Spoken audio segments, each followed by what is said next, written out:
네, 안녕하십니까. 네, 컴퓨터 세팅하는데 좀 시간을 소모했습니다. 오늘도 날씨가 많이 추웠는데 이렇게 많이 하나님의 말씀을 듣고 교제할 수 있는 시간을 갖게 되어서 감사가 됩니다.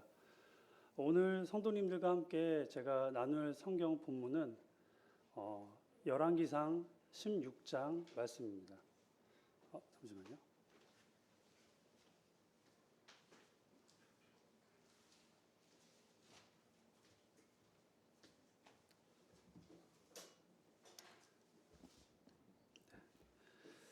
열왕기상 16장은 상당히 많은 왕들이 등장을 합니다. 그리고 그 왕들의 이름도 익숙하지 않습니다. 그러니까 소위 잘 알려지지 않은 왕이고요. 알려졌다고 하는 그 왕도 악한 왕 중에 아주 이름을 날리는 악명이 있는 그런 왕입니다. 오늘 제가 성도님들과 함께 여로보암의 길을 따르지 말라라는 말씀의 제목으로 오늘 교제를 나누기 원합니다. PPT를 좀 띄워주시기 바랍니다. 성도님들 혹시 이 나니아 연대기라는 소설을 아는지 모르겠습니다. 한 10여 년 전에 영화로도 나와서 많은 학생들, 어린이들이 봤던 그런 판타지 소설입니다. 이 C.S. 루이스의 작품은 이 나니아 연대기는 그냥 단순한 판타지 소설이 아니라 바로 이 성경을 근간으로 쓰여진 소설이기 때문에 상당히 많은 의미가 있습니다. 특히 이 나니아 연대기의 등장인물들이 있는데요. 등장인물들 중에 그 아슬란, 사자로 표현된 그 인물이 있고요. 그리고 그 예언의 아이들이 있습니다. 아슬란의 통치를 실현시킬 예언의 아이들 4명이 등장합니다. 그리고 사단으로 비견되는 겨울 마녀가 이렇게 3명의 큰 등장인물이 나오게 됩니다.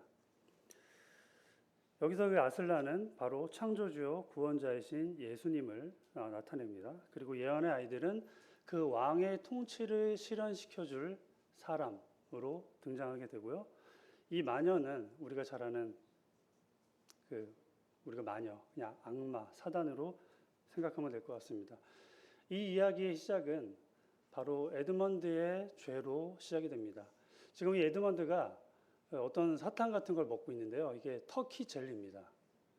이 겨울 마녀가 이 에드먼드를 유혹할 때 이 터키 젤리를 주면서 유혹을 합니다. 맛있는 걸 먹이고 그 다음에 자기 형제들을 배신하게 하고 아슬란의 통치가 바로 서지 못하게 합니다. 모든 왕자를 자기의 것으로, 에드먼드의 것으로 만들어주게 한다는 그 유혹에 넘어가서 결국에는 큰 죄와 어둠이 이 나디아의 세상에 도래하게 됩니다. 이 아슬란의 뜻에 따르지 않고 유혹에 빠진 사람의 전형을 바로 이 에드먼드의 모습을 통해서 보여줍니다. 이 열왕기상 16장은 진정한 이스라엘의 통치자이신 하나님의 통치를 불순종한 거스린 5명의 왕에 대한 이야기가 나옵니다. 이 이야기를 통해서 오늘 성도님들과 함께 교훈을 나누도록 하겠습니다. 먼저 16장 본문 말씀을 다 함께 봉독하도록 하겠습니다. 먼저 홀수절은 형제님이 읽고요. 짝수절은 자매님들이 읽도록 하겠습니다. 먼저 형제님들이 홀수절을 읽겠습니다. 시작. 여호와의 말씀이 하나님의 아들 예후에게 임하여 바하사를 꾸짖어 이르되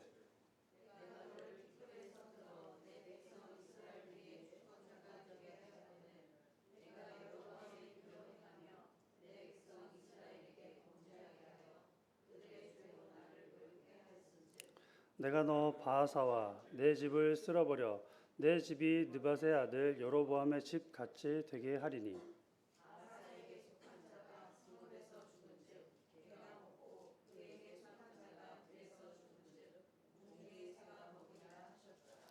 바하사의 남은 사적과 행한 모든 일과 권세는 이스라엘 왕 역대지략에 기록되지 아니하였느냐.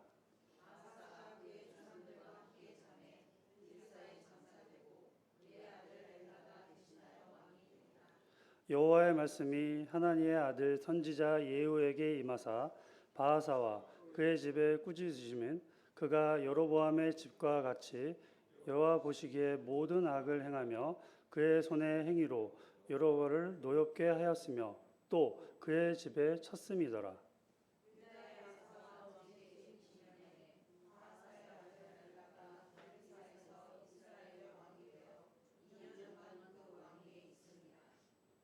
내가 다르사에 있어 왕궁 맡은 자 아르사의 집에서 마시고 취할 때 그 신하 곧 병거 절반을 통솔하는 지휘관 시므라가 왕을 모반하여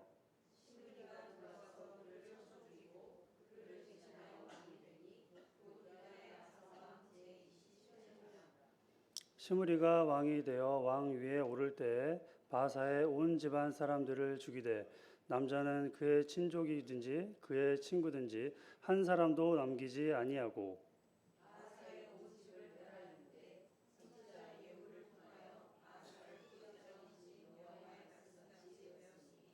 이는 바사의 모든 죄와 그의 아들 엘라의 죄 때문이라. 그 죄를 자고 또 이스라엘에게 범죄하게 하여 그들의 헛된 것들로 이스라엘의 하나님 여호와를 노하게 하였더라.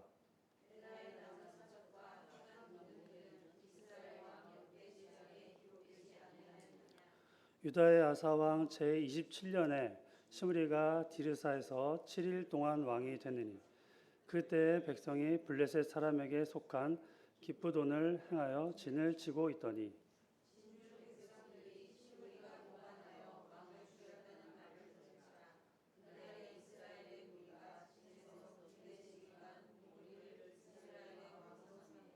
옹리가 이에 이스라엘의 무리를 거느리고 기쁘돈에 붙어 올라와서 다르사를 에워쌌더라.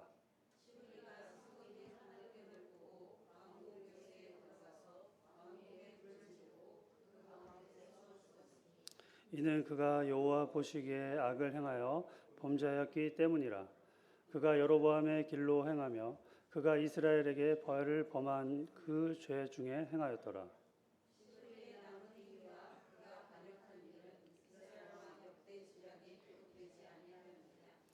그때 이스라엘 백성이 둘로 나뉘어 그 절반은 기뎃의 아들 디브니를 따라 그를 왕으로 삼으려 하고 그 절반은 오므리를 따랐더니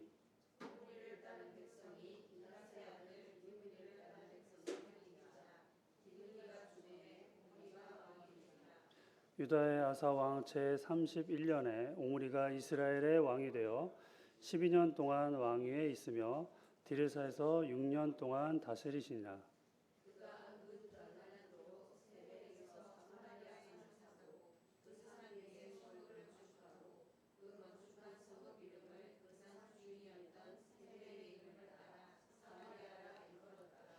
오므리가 여호와 보시기에 악을 행하되 그 전에 모든 사람보다 더욱 악하게 행하여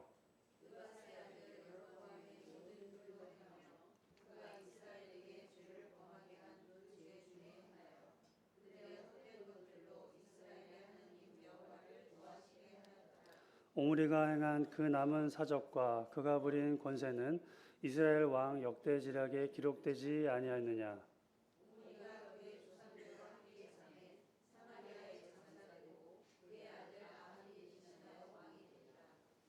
유다의 아사왕 제38년에 오므리의 아들 아합이 이스라엘의 왕이 되니라.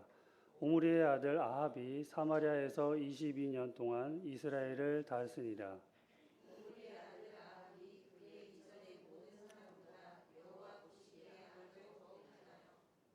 느밧의 아들 여호람의 죄를 따라 행하는 것을 오히려 가볍게 여겨 시돈 사람의 왕 엘바알의 딸 이세벨을 아내로 삼고 가서 바알을 섬겨 예배하고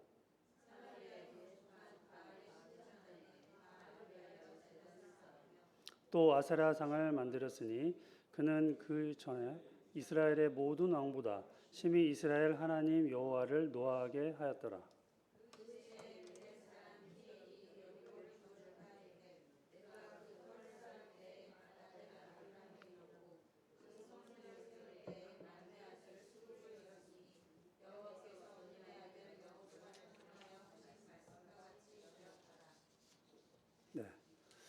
16장 말씀을 보면 참 많은 왕들이 등장을 합니다.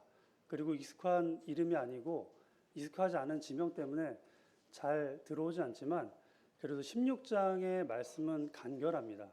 바로 이 모든 왕들이 여로보암의 길을 따랐다는 것입니다. 오늘 본문을 이해하기 앞서 잠깐 이 지도와 지명을 잠깐 보시도록 하겠습니다. 이스라엘이 솔로몬 이후에 두 나라로 분열되었습니다. 빨간색은 남유다, 르호보암과 르호보암이 다스리는 두 지파가 있었습니다. 그리고 오늘 16장의 무대가 될 북이스라엘은 바로 남유다 위에 북이스라엘이 있습니다. 10지파가 있습니다. 그리고 처음 수도로 삼은 다르사가 있고 그리고 아합 왕 때에 수도를 사마리아로 옮기게 됩니다. 그리고 여로보암은 바로 이 별표친 단과 베델에 각각 금송아지를 만들어서 이것을 보고 하나님께 예배하라고 두 예배처를 만든 것을 보게 됩니다.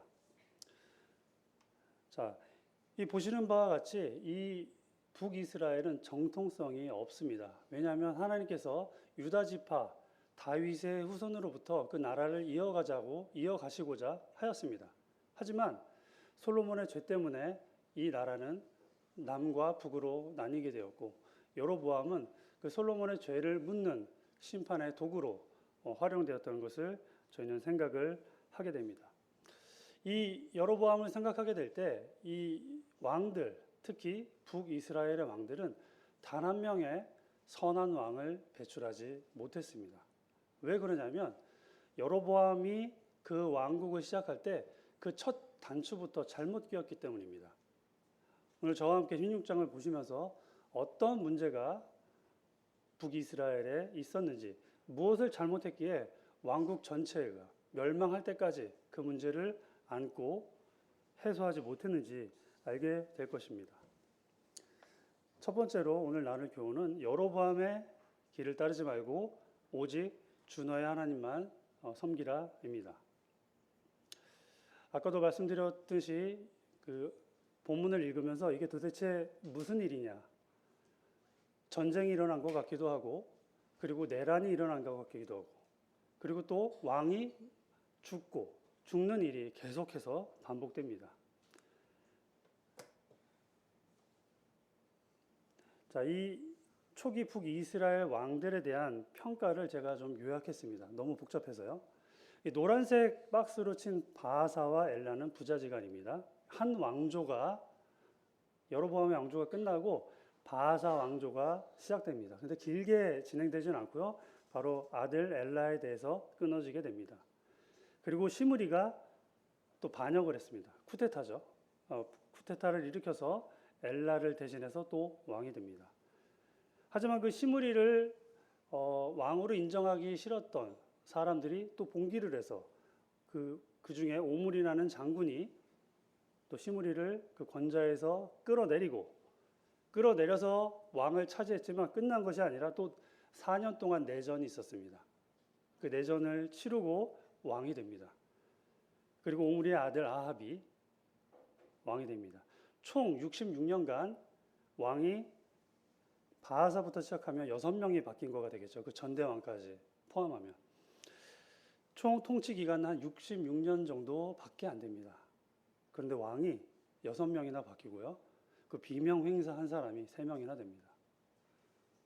그들에 대한 평가를 보시면 한번 보시겠습니다. 바하사부터 보면 15장 34절에 그에게 여로보암의 길을 행했다라는 평가를 받았습니다. 그리고 엘라는 범죄하여 헛된 것을 따랐다라고 하였습니다. 그리고 시므리, 오므리, 그리고 아합 모두 똑같이 여로보암의 길로 행했다. 여로보암의 죄를 따라 행했다라는 평가를 받습니다. 그럼 엘라는 좀 특별한 줄 알았는데요. 엘라에 대해서 열왕기상 16장 13절에 다른 성경 번역을 좀 보았습니다. 한번 같이 읽어보시겠습니까? 시작. 그것은 바하사가 지은 모든 죄와 그의 아들 엘라가 지은 죄 때문이었다. 그들은 자기들만 죄를 지은 것이 아니라 이스라엘도 죄짓게 하여 그들이 만든 우상들로 주 이스라엘의 하나님의 분노를 돋우었다. 이게 뭐냐면 범죄하여 헛된 것을 따랐다라고 하는 게 뭐냐면 이 헛된 것이 바로 우상을 뜻하는 것입니다. 구약 성경을 보실 때 이 헛된 것이라는 단어를 보시면 우상을 생각하셔도 될 것 같습니다. 이 본문에서는 우상으로 쓰였습니다. 이 헛된 것은 뭐냐면 결국 우상을 따랐다. 즉 다른 말로 얘기하면 결국 여로보암의 길을 따랐다는 것입니다. 5명의 왕 중 5명 모두 여로보암의 길을 따랐다고 하는데 그러면 그 여로보암의 길이 무엇일까요? 열왕기상 12장 28절부터 33절의 말씀을 요약한 것입니다. 여로보암의 길을 따랐다는 것은 바로 이 4가지를 이야기하는 겁니다. 첫 번째, 성전 예배를 대신할 금송아지를 베델과 단에 설치한 것입니다. 이것은 하나님을 우상으로 섬기게 한 일입니다. 그리고 유일한 예배처 예루살렘 성전 예배를 폐한 것입니다. 율법을 어긴 것이죠. 그리고 산당 건축을 했습니다. 불법적인 예배처입니다. 이 산당은 항상 당시 이스라엘 백성들에게 골칫거리였는데요. 왜냐하면 가나안에 출애굽이 끝나고 가나안을 들어오면서 이미 있었던 그 산당에서 백성들이 제사를 드리고 하면서 그 산당에 있었던 가나안 신들에게 노출된 것입니다. 근데 여로보암은 그것을 버젓이 자기 백성들에게 행했다는 것입니다. 그리고 레위 자손이 아닌 백성들을 제사장으로 삼았습니다. 훈련받지 않은 제사장이 율법을 어겨가면서 예배를 드렸던 것입니다. 그리고 유다의 절기와 비슷한 절기를 제정했습니다. 비슷하지만 다른 것들을 만들어낸 것입니다. 왜 이런 일을 행했을까요? 갑자기. 왜냐하면 후에 보시겠지만 여로보암도 하나님의 선택을 처음 받았습니다. 근데 이해하지 못할 선택을 했는데 바로 그 이유가 열왕기상 12장 26절 27절에 나와 있습니다. 다 같이 한 목소리로 봉독하겠습니다. 시작. 여로보암은 마음속으로 이런 생각을 하였다. 어쩌면 나라가 다윗 집안으로 돌아갈지도 모른다. 이 백성이 예루살렘에 있는 주의 집에 희생 제물을 바치러 올라갔다가 자기들의 주군인 유다 임금 르호보암에게 마음이 돌아가면 나를 죽이고 유다 임금 르호보암에게 돌아갈 것이다. 자, 이게 바로 르호보암이 조치했던 4가지의 원인입니다. 일단은 나라가 분리가 됐어요. 근데 명절날이 가까웠습니다. 그럼 그 백성들이 유일한 예배처 1년에 3번 예루살렘 성전에서 예배를 드려야 되는데 혹 그 백성들이 회개할까 봐, 혹 그 백성들이 여로보암의 잘못을 깨닫고 우리가 다윗 왕국에 함께 해야 되는 거 아닌가? 라는 생각을 하게 될까 봐 이런 행위를 벌인 것입니다.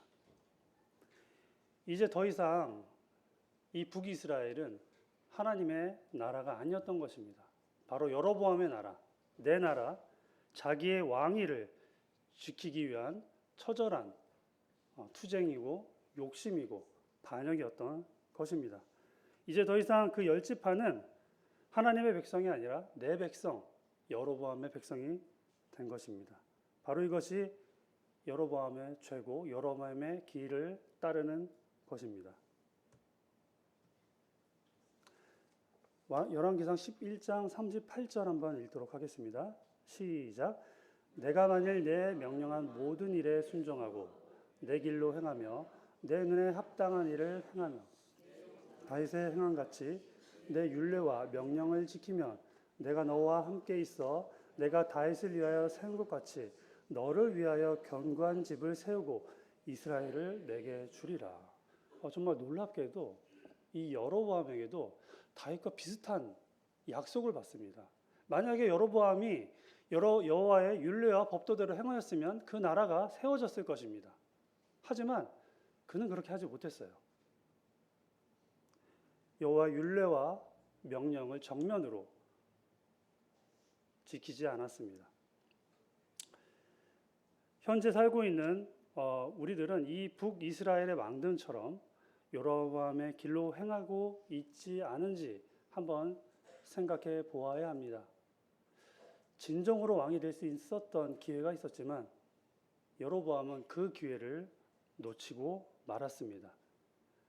지금 우리가 성경을 읽을 때 상당히 어리석어 보이지만 그 당시 왕들이 그 나라를 이끌 때 그 권좌를 탐하게 되고 그것을 지키려고 할 때 터무니없는 잘못들, 하나님께 반역하는 일들이 일어났다는 것을 우리가 성경 열왕기상 16장을 통해서 우리가 배울 수가 있습니다. 바로 이 내 것을 포기하지 않으면 우리는 하나님의 통치를 받을 수 없습니다. 우리 인생이 내 것이라고 얘기하는 그 순간 하나님은 우리를 다스릴 수가 없습니다. 여기 계신 형제 자매님들, 처음 주 예수님을 그리스도로 믿을 때 어떤 일이 우리에게 있었나요? 바로 나를 포기한 것입니다. 이 죄 때문에 어떻게 할 수 없는 이 자신을 포기해야지만 하나님의 통치가 임할 수 있다는 걸 깨닫는 그 순간 우리가 회개가 일어난 것 아니겠습니까? 바로 내 자신을 포기하게 될 때 하나님의 통치가 시작되는 것입니다. 하지만 시간이 흐르면서 이 첫사랑의 기억이 희미하게 사라지고 그리고 무뎌지는 것을 우리는 또한 경험하게 됩니다. 처음에는 되게 날카로웠잖아요. 말씀에 반응하고 예리하게 반응했었는데 시간이 지나면서 내 마음을 성찰하고 돌아보는 그 마음이 무뎌지게 됩니다. 현재 우리들도 어떤 것을 포기하고 있지 않은지, 어떤 내 것을 지키려고 하는지 한번 생각해 볼 때가 되었습니다. 저희가 이제 자녀를 키우면서 많은 교육을 하지만 그 중에서 식탁 교육을 또 하고 있습니다. 밥 때가 되면 밥을 차릴 때 아이들은 그냥 밥만 먹는 게 아니라 숟가락도 갖다 놓고 반찬도 세팅도 하고 이렇게 좀 반찬도 이제 소분하고 하는 걸 시켜요. 근데 성도님도 어때요? 아이들이 그렇게 착착착착 하던가요? 알아서 이렇게 어머님 하면서 이렇게 다다다닥 안 하잖아요. 어떻게 하면 하나라도 덜 하려고 하는지. 좀 손해보는 거 싫어하는 것 같아요. 그리고 저 정말 신기한 경험을 했는데 특히 이제 딸기나 뭐 이런 거 먹을 때 있잖아요. 저희 서대문교회 식구들은 다 식구가 많다 보니까 과일 먹을 때 좀 치열한 것 같아요. 저희 아이들도 상당히 치열합니다. 근데 정말 놀라운 것을 발견하게 됐는데 그 딸기가 이게 뭐 홀수인지 짝수인지 잘 모르거든요. 근데 아이들이 나누기를 배우기 전이에요. 이게 초등학교 3학년 때 나누기를 배우는데 누구라고 얘기하지는 않겠습니다. 근데 정확하게 나누기를 하고 그 나머지도 구했어. 이게 두 개가 남는데 하나는 어떻게 된다. 그리고 그 2년 후에 제가 그 나누기를 가르쳤어요. 그 아이를. 구구단도 못할 때 나누기를 하더라고요. 아, 공부를 안 하는 게 아니다. 기가 막히게 구구단도 못 배우고 나니까 나누기를 하더라고요. 딸기 먹으려고. 왜요? 내 것을 지키려고. 그 죄가 이런 것 같아요. 이 뭔가를 지키려고 하면 없던 능력까지 나오고 배우지 않은 것까지 정말 놀랍게 학습해서 실현하는 것을 보게 됩니다. 2년 후에 나누기를 뗀 것을 정말 경악했습니다. 그거 보고. 이런 것을 보게 될 때 우리가 그 아이들이 중요하게 생각하는 그것, 우리는 없나요? 우리도 어린 아이들처럼 중요하게 생각하는 그것에 몰입하다 보면 나도 모르게 내 것이 됩니다. 내 인생이 마치 내 것인 것처럼 내 교회와 가족과 주변 사람들을 아랑곳하지 않고 이기적인 행동을 하게 됩니다. 몰입하게 되면 잘 주변 사람들 못 보잖아요. 취업, 승진, 학업, 결혼 바쁘죠. 어떻게 보면 지금 현재 청년들이나 학생들은 정말 단군일의 최대 스펙이라고 합니다. 저희 선배님들, 그러니까 저보다 한 5살, 6살 많은 선배님들은 정말 취업을 쉽게 했다고 하더라고요. 그냥 가고 싶은데 골라갔다고. 믿기지가 않아요. 그런 시대가 있었는지. 그런데 우리들은 어떤 일에 몰입하면 주변의 것들을 잘 보지 못해요. 그리고 그게 죄인지 아닌지 검증하기도 못하고 합니다. 지난 일요일 송영환 원장님이 그 아버님 이야기를 하면서 어떤 얘기를 들으면서 저도 오늘 말씀 준비를 하면서 좀 그런 어떤 추억거리가 있어서 관련된 예화를 좀 들도록 하겠습니다. 제가 취업을 하고 강원도에서 올라와서 이제 한 6개월에서 한 8개월 정도 이게 취업할 때는 결정이 됐는데 살 곳을 마땅히 구하지 못했어요. 그래서 하숙을 했습니다. 송찬호 형제님 댁에서. 정말 좋았던, 재밌었던, 즐거웠던 기억이 있었습니다. 그 중에 이제 형제님과 함께 이제 과일을 먹으면서 이제 얘기했던 게 잠깐 기억이 나는데요. 이렇게 얘기를 하셨어요. 진범 형제, 대체로 어떤 일이 생길 때 내가 손해보는 일을 선택하게 되면 그 선택이 대체로 옳은 거야 라고 얘기를 하시더라고요. 만약 손해나는 그 일을 하고 있을 때 그 선택이 잘했다고 하는 증거야 라고 하면서 이런 얘기를 하셨습니다. 하늘의 미랄이 땅에 떨어져야지, 하늘의 미랄이 죽어야지만 열매를 맺을 수 있다가 그때 나눴던 교제의 핵심적인 내용이었습니다. 그렇게 지나가는 줄 알았어요. 그렇게 시간이 흘렀습니다. 결혼하고 7년 정도 됐고 아이가 2명 그리고 뱃속에 1명 이렇게 있었을 때, 그때 학생회에서 여전히 교사로 섬기고 있었을 때였습니다. 그러니까 첫째가 4살이 되니까 아직 주일학교를 못 갔잖아요. 그러니까 이제 아이 둘을 엄마가 보고 뱃속에 애까지 있으니까 이제 자매가 제가 학생에 있다 보니까 혼자 다 아이를 케어해야 되니까 이제 여러 성도님들이 생각하실 만한 일들이 집에서 벌어지고 각종 어떤 문제들, 어려움들이 실질적으로 오게 되었습니다. 저도 이제 목에서 이제 내가 학생회에서 이걸 하는 것보다 이제 나는 지금 내 가정을 좀 더 돌봐야겠는데? 라는 생각을 자연스럽게 하게 됐어요. 그래서 이 목에 이제 그만두겠습니다라는 게 목까지 차 있어서 이제 고민하던 중에 옆에 있던 체육 형제가 나도 같은 생각을 하고 있다. 이런 얘기 하고 있더라고요. 그래서 네가 먼저 쉬냐, 내가 먼저 쉬냐 이 얘기를 하고 있었어요. 그래서 이제 그 당시 저희 선임 그 교사였던 최종생 형제님께 가서 얘기를 했죠. 누가 먼저 쉴까요? 뭐 이런 얘기를 하려고 어렵게 찾아갔는데 형제님께서 전기를 들고 뒤를 돌아보면 안 된다. 이렇게 부드럽게 얘기를 하셨어요. 근데 좀 그 당시에는 힘든데 당장 내 상황도 안 봐주시고 뭐 애 봐줄 것도 아니시면서 뭐 그런 말씀 하실까 속으로 처음엔 그랬어요. 근데 그때 결국엔 또 이제 저 강원도 사람이라 웬만하면 그냥 형제님 체육 형제도 그냥 가만히 있더라고요. 그래서 저도 가만히 있었죠. 그래서 지금까지 모시고 이렇게 계속 사역을 하고 있습니다. 그 일이 지나고 나서 형제님 최창태 선생님이 또 저희들 잘 달래주셨어요. 가족들 불러서 또 밥도 먹여주시고 열심히 해라 격려도 해주셨는데 그 일이 지나고 송찬호 형제님께서 해주셨던 말이 기억나더라고요. 내가 손해보는 게 맞다. 하나님의 미랄이 떨어지는 것이 더 좋은 열매를 맺는 길이다. 라는 생각이 스쳐 지나갔습니다. 정말 그 덕분에 지금 생각하면 얼마나 다행인지 모르겠어요. 하나님의 어린 양들에게 꼴을 먹이고 그 일을 계속해서 할 수 있다는 것. 그게 가치 있다라고 그때도 알고는 있었지만 지금에서 느끼는 게 참 귀한 일이다. 나 같은 사람을 그런 일에 지금까지 써주셨다는 게 너무 감사가 되더라고요. 근데 어떤 분들은 이런 얘기를 들으면 불편해 하시는 분도 있어요. 왜냐면 비합리적인데? 아니 잘 쉬고 그 다음에 재충전을 하고 돌아오면 더 잘할 거 아니야. 그렇게 지속 가능한 사역이 될까? 이거 우리 모임의 고질적인 문제 아닙니까? 라고 질문할 수도 있어요. 맞습니다. 하지만 지금 저는 이런 것들을 얘기하는 게 아니라 바로 하나님 나라의 통치 원리를 이야기하는 것입니다.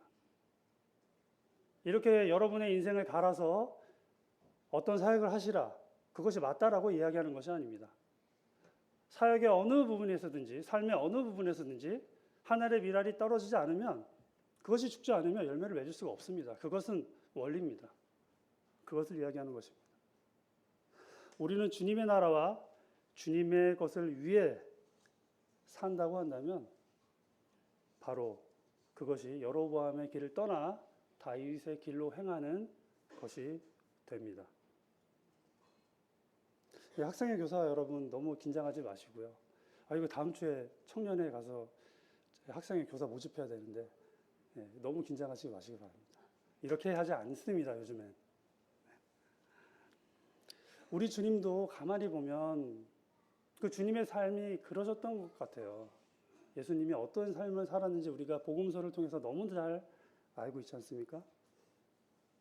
정말 예수님께서 주 5일 일하시고 하루 쉬지, 이틀을 쉬지 않으셨던 것을 기억하게 됩니다. 이동할 때마다 나귀와 말을 타고 가시지 않으셨어요. 그리고 주무실 때마다 4성 이상 호텔에 숙박해야 된다 이러지도 않으셨습니다. 오히려 가장 비천한 곳, 가장 힘든 곳, 어려운 곳에서 우리 사람들을 섬기셨던 그 주님을 생각하게 되면 우리가 마땅히 가야 될 길이 무엇인지 잘 생각나게 됩니다. 자, 두 번째입니다. 남은 자들을 기억하라. 그리고 돕는 자가 되어라입니다.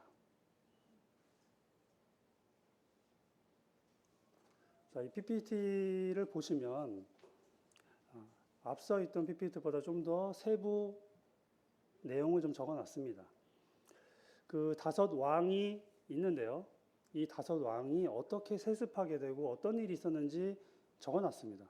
총 66년 동안 군사 쿠데타가 2번이었고요. 내란이 1번이었습니다. 66년 동안 이런 일을 겪으면 나라가 어떻게 될까요? 네, 어떻게 될까요? 우리나라와 되게 비슷하지 않습니까? 우리의 역사, 2번의 군사 쿠데타가 있었고요. 그리고 각종 민주항쟁 때 수많은 사람이 죽기도 했습니다. 그리고 그 이전에는 6.25 전쟁이 있었습니다. 그리고 그 이전에는 일제 침략이 있었습니다. 수많은 독립운동가들이 죽었습니다. 그리고 그 이전에는 세계 열강들에 의해서 우리나라 자원들이 수탈되었죠. 정말 그 우리나라의 그 짧은 한 세기가 조금 넘는 역사를 보더라도 지금 모습은 말도 안 되는 거예요. 거의 기적적인 거예요. 그런데 이 이스라엘 나라의 사람들, 특히 이 북이스라엘에 이 당시 살았던 남은 자들, 일반 백성들은 어떤 삶을 살았을까요? 지금 당장 비교해 보자면 전쟁이 일어나는 곳이 되게 많죠. 우크라이나 같은 것도 있습니다. 그리고 한 10년 전에는 그 난민이 되게 많았었는데 어떤 나라인지 갑자기 기억이 안 나네요. 시리아 내전을 통해서 난민들이 있었죠. 그들의 삶, 해변에 밀려온 한 2살, 3살 남짓 되는 그 아이의 시체, 그 사진이 공개되면서 그 전쟁의 참혹함을 우리는 다 보았습니다.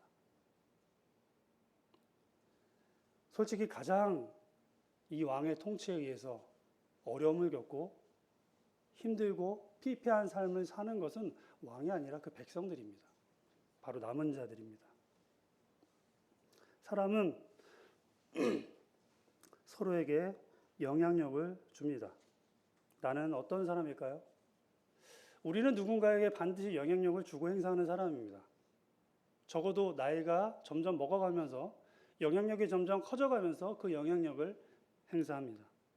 그중 가장 많은 영향력을 행사하는 건 단연코 우리 부모님, 자녀를 둔 부모 또는 손주, 손녀를 둔 할머니, 할아버지들이 아닌가 생각하게 됩니다.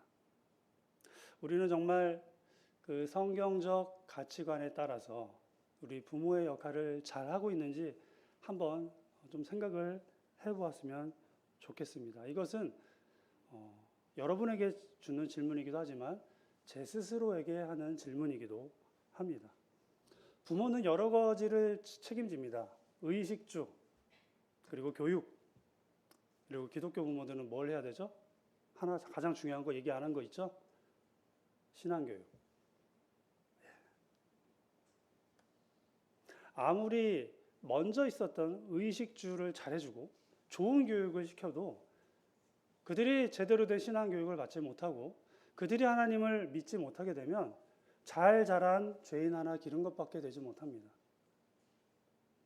많은 부모님들 그리고 많은 모친들의 간증을 들을 때 가장 후회하는 것이 무엇이냐라고 봤을 때 젊었을 때 어렸을 때 내 아이를 제대로 신앙교육하지 못했던 것.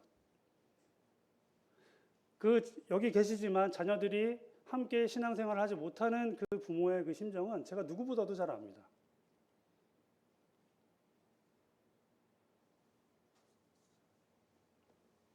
미국에서는요, 개를 산책 안 시켜서 신고가 들어온대요. 개 산책 안 시켰다고. 개 학대하는 거라고. 아동학대 죄에 이게 두 가지가 있는데요. 먹을 것을 제대로 주지 않았을 때 아이에게, 그리고 정규교육, 국가에서 지정한 교육을 시키지 않으면, 국가에서 지정한 교육을 못하게 하면 그것도 아동학대입니다. 여러분, 우리 자녀에게 영적인 꼴을 주는 것은 가장 큰 부모의 역할이고 부모가 해야 될 일입니다. 그것을 하지 않으면 영적인 학대입니다. 왜 세상 교육은 못 받으면 학대라고 하는데 신앙 교육을 하지 않는 부모가 그것을 학대라고 하지 않으면 문제가 있다고 생각을 합니다. 북이스라엘의 백성들처럼 내가 내 자녀들에게 또 내 손주들에게 그들이 영적으로 방치되고 있는지 아는지 한번 우리가 돌아보면 좋겠습니다. 무엇으로 하나님의 다스림을 우리 자녀들이 행할 수 있도록 하는 교육을 할 수 있을까요? 무엇이 그들로 하여금 여로보암의 길을 따르지 않는 그 길을 가게 할까요? 저도 이 학생의 교사로 있으면서 많이 자괴감과 열패감이 든 적이 너무 많아요. 왜냐하면 교육을 하려고 할 때 그것이 온전히 잘 전달되지 않거나 저희 부족함 때문에 그렇습니다. 근데 가장 많이 어렵고 힘든 게 바로 자녀 교육이더라고요. 가장 힘들어요. 절대 쉽지 않습니다. 생각처럼 되는 것이 잘 없습니다. 하지만 그럼에도 불구하고 이 세상에서 이 반기독교적인 문화와 가치관, 세계관, 교육 속에서 살고 있는 아이들에게 그래도 이야기해 줄 수 있는 건 부모입니다. 부모밖에 없습니다.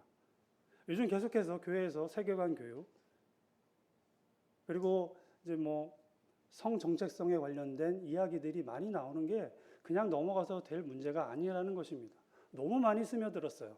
정신 차리지 않으면 그 세계관에 덮여서 우리 아이들이 어떤 생각을 하고 어떤 판단을 하는지 성도님들이 감을 잡지 못할 정도로 변하는 세대를 맞이할 것입니다. 제가 이거 학생들한테 얘기할 때 누군지 절대 얘기 안 하겠다면서 아이들의 의견을 들은 적이 있어요. 아직까지 얘기 안 한 건데 언제 한 건지 얘기하지도 않고 대상도 얘기하지 않겠습니다. 10명의 아이들이 있었어요. 그 아이들에게 그 질문이 이것이었습니다. 만약에 그때 이슈가 뭐였냐면 혼전순결과 그리고 그 신문에 그 대학생들이 집을 떠나서 거의 70에서 80% 중에 학생들이 동거를 한다라는 이슈였어요. 이걸 가지고 아이들에게 질문을 해봤거든요. 갇힌 방에서 했습니다. 교제 1실에서. 그리고 문을 닫고. 아이들에게 질문했습니다. 만약에 너 같으면 어떻게 하겠니? 라고 물어봤어요. 내가 장점을 많이 이야기해 줬습니다. 같이 살면 돈을 아낄 수가 있어. 그리고 네가 좋아하는 사람이랑 살 수도 있대. 그럼 너 어떻게 할 거야? 라고 물어보니까 처음 몇 명 손 들었을까요? 10명 중에. 저 그래도 동거할래요. 손 든 사람. 서대문교회 학생들 이야기입니다. 해도 괜찮을 것 같은데요? 이렇게. 아이들은 되게 단순하게 생각하잖아요. 몇 명 정도 손 들었을 것 같아요? 5명?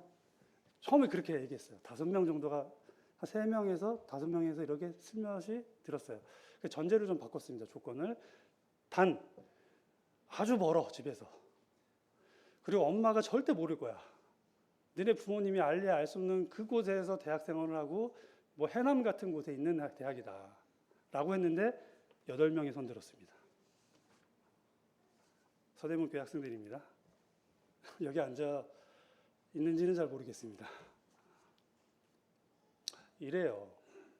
내 자녀라고 방심하시면 안 돼요. 그런 생각을 한다니까요. 가장 좋은 방법, 부모가 자녀에게 줄 수 있는 가장 좋은 신앙교육 방법은 바로 가정예배입니다. 이것은 우리의 선배님들로부터 들었던, 그리고 추천받았던, 격려받았던 가장 확실한 방법입니다. 가장 검증된 방법이기도 합니다. 서대문교회 학생회에서는 바로 교회 학교와 가정 신앙교육을 연계하려고 하는 그런 시도들을 되게 많이 하고 있어요. 매주 가정 예배지를 만들고 학부모님들과 공유하고 있고, 그 가정 예배지 본문을 가지고 성경 공부 분반을 하고 있습니다. 그리고 그 가정 예배지 본문을 가지고 학생의 메시지가 나가고 있습니다. 계속 연결시키려고 하고 있어요. 그리고 작년에는 중등부만 그렇게 하고 했었는데 이제 고등부까지 그렇게 할 거예요. 이제 고등부 부모님도 하셔야 됩니다. 저는 이제 이런 것들을 계속 가정 예배를 강조하고 있지만 상당히 많은 시행착오를 했어요. 그 가장 많은 시행착오 중에 하나가 바로 저의 괴로움과 무관심이었습니다. 오히려 저보다 저희 자매가 계속 하자고 저를 해서 굳이 이것까지 해야 돼? 막 질질 끌려다녔어요. 처음엔 저도. 이거 안 해도 잘하고 있잖아 하면서. 교회에서 잘 놀고 교회 학교 잘 가면 되는 거지. 뭐 가정 예배까지 해 힘드는데. 근데 하게 됐습니다. 결국. 지금도 잘하는 건 아닌 것 같아요. 열심히 하고 있습니다. 하다가 실패하고 이러다가 최근에 저희 자매에게 어떤 서대문교회 선배 자매님이 좀 아주 간단한 방법을 좀 알려줬어요. 매일 하고 부담 안 되는 가정 예배.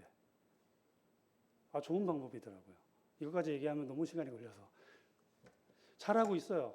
근데 잘하고 있는데 또 그거 잘하라고 가정 예배하면서 이거 먹었으면 좋겠어 하면서 케이크도 보내주시더라고요. 즐겁게 했습니다. 이렇게 바로 제가 이어져 나가는 것이 아닌가라는 생각을 했습니다. 하나님의 다스림이 나로 끝나는 게 아니라 나에게서 내 자녀가 다른 사람들, 내 자녀가 없고 내 자녀의 자식들에게 그것이 이어져 나가게 하는 것. 하루라도 한 번쯤이라도 하나님에 대한 이야기, 하나님이라면 어떻게 하셨을까? 아이들이 그 말씀 가운데 좋아하는 말씀을 찍어서 스스로 읽어보게 하고 그 생각을 얘기하게 하는 것. 그것만큼 좋은 게 있을까요? 그 역할을 감당하는 것이 바로 저희라고 생각이 됩니다. 바로 그 일, 저희들의 책임인 것 같아요. 그게 대상이 누구여도 상관이 없습니다. 그게 회사의 동료일 수도 있고요. 내 친구일 수도 있습니다. 어찌되었든 간에 때를 얻든지 못 얻든지 그 일을 하시는 그 여러분들이, 그 남은 자를 생각하는 사람들이 바로 다윗의 길을 쫓는 사람들이라고 생각이 되어집니다.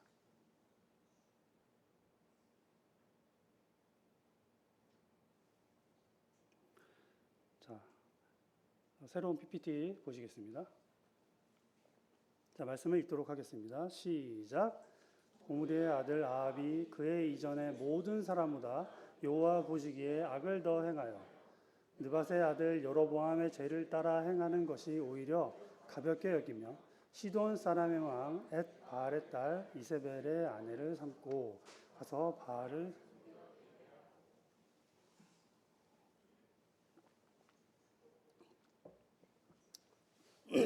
이제 좀 심상치 않은 이름들이 나오고 있습니다.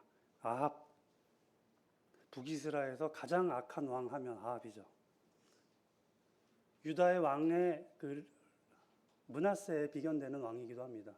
정말 악한 왕이에요. 오죽했으면 저도 이번에 말씀을 준비하면서 처음 안 건데 아합 이전의 왕들은 여로보암의 길을 따랐다고요. 아합 이후의 왕들은 아합의 길을 따랐다고 하더라고요. 죄의 인플레이션이 극심화되었습니다. 그리고 이제 우리가 등장인물 다 등장합니다. 여로보암의 길 나왔고요. 그리고 이세벨 아주 유명하죠? 네, 상당히 많이 이후의 성경에 나오고 있습니다. 바알, 그리고 그 이세벨의 아버지가 또 이름이 엣바알이래요. 바알의 이름을 땄어요. 고대 왕들은 자기가 섬기는 신의 이름을 땁니다. 이 아버지의 딸이니 어떤 사람이겠습니까? 아합의 잘못은 바로 하나님의 말씀을 어기되 여로보암을 뛰어넘었습니다. 여로보암은 금송아지를 만들어 놓고 이걸 하나님으로 섬겨라고 했는데, 이제 아합은 그게 아니라 그냥 바알 신을 그냥 갖다 놓은 거예요.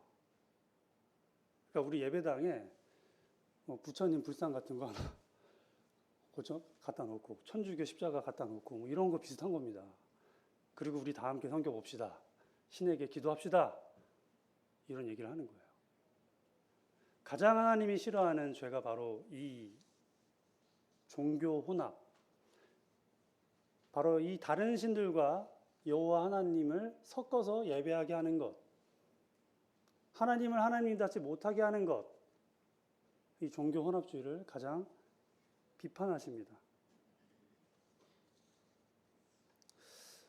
저희가 이 사상과 새로운 어떤 종교, 가르침이 얼마나 위험하냐면 저희들이 역사적으로도 잘 알 수 있습니다. 형제님들 잘 아시겠지만 우리나라가 국권이 침탈당했을 때 독립운동가들이 두 세력으로 나뉘게 됩니다. 처음엔 하나는 항일 의병운동, 그러니까 몸으로 정말 그 안중근 의사처럼 정말 적군들과 직접 교전을 하고 전쟁을 하는 그런 방법이 있었고요. 두 번째는 애국 계몽 운동이 있었습니다. 이 두 양대 운동을 시작을 을미늑약 이후에 본격적으로 시작하게 됩니다. 근데 이 애국 계몽 운동이 시작될 때 그 당시 가장 그 서양에서 인기 있었던 최신의 학문이 뭐냐면 스펜서의 사회진화론입니다. 사회진화론, 이게 뭐냐면 다윈의 진화론을 인간 사회에 접목시킨 거예요. 이것을 우리 독립운동가들이 우리 독립운동할 때 써먹었어요. 사상의 기반으로 이것을 이용했습니다. 이 딱 어떤 느낌이 오시는지 아시죠? 이게 뭐냐면 약육 강식이다. 강한 것이 살아남는다. 우리가 약하니까 일본한테 침략당한 것이니까 우리 계몽에서 강해지면 독립할 수 있다. 우리가 저들보다 강해지면 된다라고 했지만 어떻게 됐죠? 강해졌나요? 그 수탈을 견디면서 어떻게 강해져요? 그렇게 뺏고 훔쳐가는데. 이제 이 애국 계몽 운동가들이 너무 많은 실패를 경험하니까 이제 어떻게 생각을 하냐면 약육 강식. 그래, 우리가 강해 보려고 했는데 우리의 유전자가, 우리의 종족이, 우리의 민족이 일본보다 열등하구나. 그럼 강한 걸 쫓아야지. 일본이 우리보다 우수하니까 우수한 저 민족에 우리가 편입이 되자라고 사상이 전환됩니다. 그렇게 변절자들이 생겼어요. 물론 이게 전부는 아니겠지만 그들의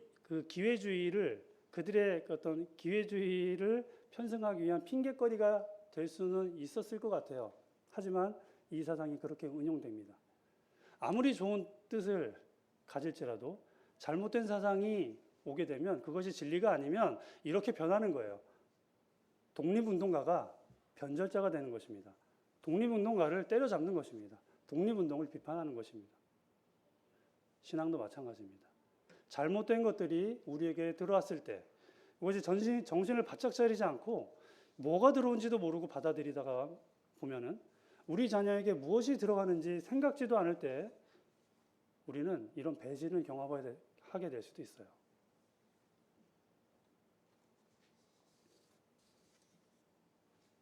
다들 우리는 다윗의 길을 따르기 원합니다.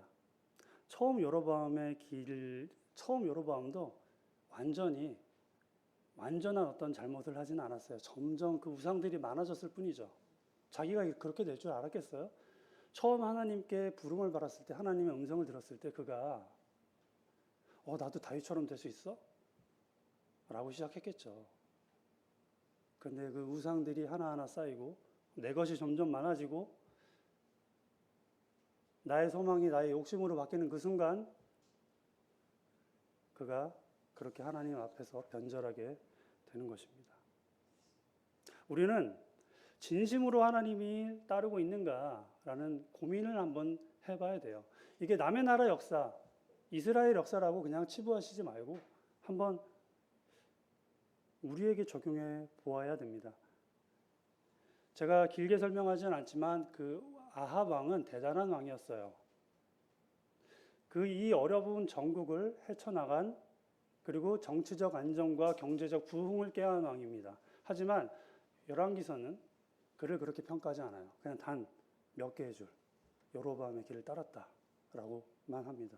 왜냐하면 하나님 입장에서는 그가 얼마나 잘났든, 그가 얼마나 부를 누렸든, 정치를 안정화했든 그것은 그에게 중요한 것이 아니었어요. 여호와의 길을 따랐냐, 다윗의 길대로 행하냐, 그러지 않았느냐가 중요한 것입니다. 바알은 가나안의 주신이었습니다. 성경에는 많은 바알들이 등장을 해요. 하나의 바알이 아닙니다. 가나안에 토착하고 있었던 바알도 있었고요. 그리고 두로에서 넘어온 바알도 있어요. 조금씩 이름이 다른데 대체로 이 풍요와 그 수확을 약속하는 신입니다. 비를 내려주고. 근데 유대인들이 가나안 땅을 들어왔을 때는 별로 가진 것이 없잖아요. 평생 유목을 하다가 이제 벼농사는 아니죠. 밀농사를 지어야 되는데 방법이 없잖아요. 근데 가보니까 바알이라는 신이 있는데 그 바알 신이 풍요롭게 해주고, 그리고 수확을 도와주고 비를 내려준다는 거예요. 얼마나 매혹적이었겠어요. 그리고 이 바알 신의 이름도 이스라엘 백성들을 현혹하는데 한몫했습니다. 이 바알이란 뜻이 이런 뜻이 있어요. 남편, 주인. 남편, 주인이 뭐냐면, 이게 구약 성경을 많이 보면 하나님을, 이스라엘의 남편으로 표현하기도 하고요. 그리고 주인으로 자주 우리가 하나님을 부르잖아요. 주님, 주님 하잖아요. 근데 이 이름이랑 섞여버려요. 그리고 바알이 하나님의 다른 이름 중에 하나가 되어버립니다. 하나님의 이름과 바알의 이름을 막 섞어 얘기하고 시작하고요. 그래서 하박국에서 하박국 선지자는 바알이라는 이름을 쓰지 마라. 그래서 남편을 대체할 이름을 줬어요. 이쉬라는 이름을 써라 이제. 바알, 그거는 우상이다. 이방 신이다. 그러니까 이것은 뭐냐면 이스라엘 백성들에게 하나님으로 불렀던 그 이름, 그 다른 이름 중에 하나가 바알이 있었던 거예요. 얼마나 침투하기 쉬웠겠어요. 그러니까 이 시대의 바알은, 지금 21세기의 바알은 너무 멀리 어떤 고상한 지식과 사상에 있는 것이 아니라 그냥 우리 주변에 있는 것입니다. 우리가 손쉽게 선택할 수 있는 것, 마치 하나님같이 보이는 것. 너무 광명스러워서 하나님같이 보여요. 사단의 별명이 뭔지 아십니까? 모닝스타, 계명성. 원어대로 해석하자면 더 샤이닝 원, 빛나는 존재예요. 얼마나 매력적이었을까요? 그 매력에 빠지는 것입니다. 그게 하나님인지 사단인지도 모르고. 그리고 그들은 자기 탐욕에 눈이 멀어서 내 욕망대로 행하는지도 모르고 내 마음속에 바알 신전을 하나씩 쌓는 것입니다. 내 마음 가운데 바알 신상을 하나씩 둘씩 점점 늘려가는 거예요. 그것을 잘 점검해야 됩니다. 이것이 하나님으로부터 온 것인지 아니면 내 욕망을 채우는 것인지 잘 점검하셔야 됩니다. 가만히 조용히 들어옵니다. 그리고 매혹적으로 들어옵니다. 하나님의 일을 잊어버리고 하나님의 길을 떠나서 하나님을 제쳐들고 날마다 세상을 향해 줄다름 치는지도 모르면서 우리도 그렇게 살 수가 있습니다. 이 시대의 바알 신전이 그런 겁니다. 바알 신전이 없잖아요. 그리고 신에게 우리가 제사 드리지도 않지만 이 시대에도 동일하게 바알 신전을 짓고 제사하는 것과 하등에 다르지 않는 행동과 태도와 행위를, 그런 선택을 우리가 하고 있는지 잘 돌아봤으면 좋겠습니다. 하지만 하나님께서는 최선을 다하는 노력하는 사람에게는 그 노력의 대가를 주시는 분이세요. 하지만 필요한 것을 공급하시지만 탐욕을 채워주시는 분은 아닙니다. 필요와 탐욕, 그 둘을 잘 분별하시기 바랍니다. 저도 그 두 가지를 구별하는 게 너무 어렵더라고요. 이것을 누가 좀 알려줬으면 좋겠어요. 근데 대체로 인간은 탐욕과 내게 이익이 되는 대로 행한다는 것. 그럴 때는 아까 얘기했던 것처럼 손해보는 대로 행하지만 그것이 옳은 경우가 많습니다. 하나님 보시기에 성도님들은 어느 길로 가고 계십니까? 내 마음에 나도 모르게 섞여져 있는 거룩하지 않은 하나님으로부터 오지 않은 사상과 가르침 또는 교육 또는 그런 사람들로 둘러싸여 있지는 않습니까? 한번 우리 마음을 점검해보고 돌아봤으면 좋겠습니다. 정말 가치 있는 일, 여호와를 주인으로 섬기는 일, 그분의 성경 말씀을 율례와 규례로 삼고 내 삶의 지침으로 삼았을 때 하나님의 통치가 우리에게 이루어지는 것입니다. 하나님의 나라가 하나님의 통치에 의해서 세워집니다. 그 일을 위해서 예수님이 오셨습니다. 우리 하나하나의 사람 마음속에 오셔서 그 마음을 하나님께 굴복시키고 내 자신을 포기하게 만들고 내 인생의 주인으로 오셔서 그 마음에 하나님의 법과 율례를 세우시는 것입니다. 그 성령이 우리에게 있다면 그 나라와 그 법을 우리가 세울 수 있다고 저는 감히 성도님들께 말씀을 드립니다. 이제 말씀을 정리하도록 하겠습니다. 자, 여로보암의 길을 따르지 말자고 했습니다. 이것은 바로 내 것, 여로보암이 했던 잘못이죠. 내 것을 지키기 위해서 하나님을 버렸습니다. 우리는 이 내 것을 따르지 않고 하나님의 것이 무엇인지 한번 고민해 봤으면 좋겠습니다. 그리고 남은 자들을 생각했으면 좋겠습니다. 잘못된 통치는 항상 그 통치에 영향받는 사람들, 백성들, 나의 영향을 받는 사람, 자녀, 친구, 동료, 누가 됐든 그 영향을 받는 사람이 생기게 됩니다. 우리는 그 사람들을 생각해야 됩니다. 그리고 순결하게 하나님을 섬겨야 됩니다. 정말 바알 신상같이 정말 매혹적으로 우리에게 다가오는 것들이 너무 많아요. 세상에는. 근데 그것을 극복하려면 진리를 우리가 소유하면 됩니다. 매일 말씀을 읽고 그 말씀을 어떻게 실천할지, 하나님의 법도를 어떻게 내가 행할지, 하나님의 통치를 내 삶에서 실현시키는 것이 바로 여로보암의 길을 떠나는 것임을 오늘 성도님들께서 잘 배우고 느끼셨다면 좋을 것 같습니다.